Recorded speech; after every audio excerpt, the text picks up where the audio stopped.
মধ্যপ্রাচ্যের আকাশে আবারও কালো মেঘ জমতে শুরু করেছে। বিশেষ করে সিরিয়ার দক্ষিণাঞ্চলে পরিস্থিতি ক্রমেই উত্তেজনাপূর্ণ হয়ে উঠেছে। ইসরায়েল একের পর এক বিমান হামলা চালাচ্ছে সিরিয়ার সামরিক স্থাপনায়, নিজেদের রক্ষক হিসাবে দাঁড় করাচ্ছে দ্রুজ ধর্মীয় সংখ্যালঘুদের পাশে। তবে এই আঘাতের ঢেউ শুধু সিরিয়ার ভেতরে সীমাবদ্ধ থাকছে না, তা ছড়িয়ে পড়তে পারে পূর্ব ভূমধ্যসাগরেও। বিশ্লেষকরা আশঙ্কা করছেন, যদি তুরস্কের উপস্থিতি এ অঞ্চলে আরও জোরদার হয়, তাহলে গ্রিস এবং সাইপ্রাসে গ্রিক সম্প্রদায়কে পাশে টেনে নিয়ে আঙ্কারা নতুন জোট গড়ে তুলতে পারে। সেই জোট সরাসরি চ্যালেঞ্জ ছুড়ে দেবে তুরস্কের প্রতিদ্বন্দ্বী পক্ষকে, বিশেষ করে উত্তর সাইপ্রাসে অবস্থিত তুর্কির সামরিক ঘাঁটিগুলোকে কেন্দ্র করে। এই উত্তেজনা সামাল দিতে তুরস্ক বেছে নিয়েছে দ্বিমুখী কৌশল।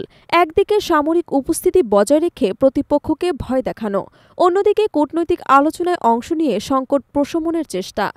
মূল লক্ষ্য হল সরাসরি ইসরায়েলের সঙ্গে পূর্ণাঙ্গ যুদ্ধ এড়িয়ে চলা। এপ্রিল মাসে অনুষ্ঠিত হয়েছিল এক অপ্রত্যাশিত বৈঠক, যেখানে তুরস্ক এবং ইসরায়েলের শীর্ষ কর্মকর্তারা মুখোমুখি হন।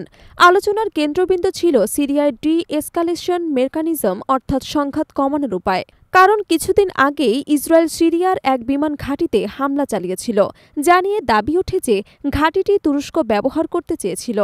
এ ঘটনায় ইসরায়েলের প্রধানমন্ত্রী নেতানিয়াহু প্রকাশ্যে হুঁশিয়ারি দেন, তুরস্ক যদি সিরিয়ায় স্থায়ী সামরিক ঘাঁটি গড়ে তোলে, তবে সেটি ইসরায়েলের নিরাপত্তার জন্য সরাসরি হুমকি হয়ে দাঁড়াবে। তবে পাল্টা পদক্ষেপে আঙ্কারা সবাইকে চমকে দেয়।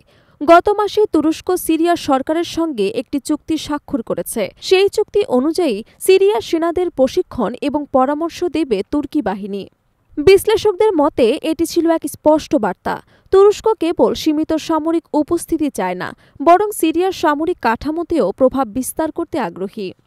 তুরস্কের প্রেসিডেন্ট রিসেপ তাইয়েব এরদোয়ান নজর রাখছেন ওয়াশিংটনেও। তার প্রত্যাশা, যুক্তরাষ্ট্র ইসরায়েলের পরবর্তী পদক্ষেপের বিরুদ্ধে কঠোর অবস্থান নেবে, কারণ সিরিয়ায় নতুন করে সংঘাত শুরু হলে তা মার্কিন কৌশলগত স্বার্থকেও প্রভাবিত করতে পারে।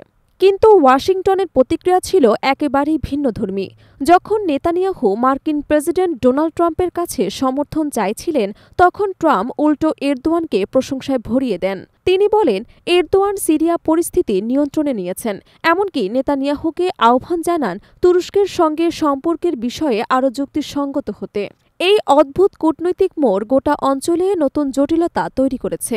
একদিকে ইসরায়েল মরিয়া হয়ে ওঠে সীমান্ত সুরক্ষায় ব্যস্ত, অন্যদিকে তুরস্ক সিরিয়ার ভেতরে নতুন বাস্তবতা তৈরি করতে চাইছে। একই সঙ্গে গ্রিস এবং সাইপ্রাসে গ্রিক সম্প্রদায় নিজেদের অবস্থান শক্ত করার সুযোগ খুঁজছেন। ফলে প্রশ্ন উঠছে, এই টানাপোড়েন কি কেবল আঞ্চলিক রাজনীতির খেলা, নাকি বড় ধরনের সংঘাতের পূর্বাভাস?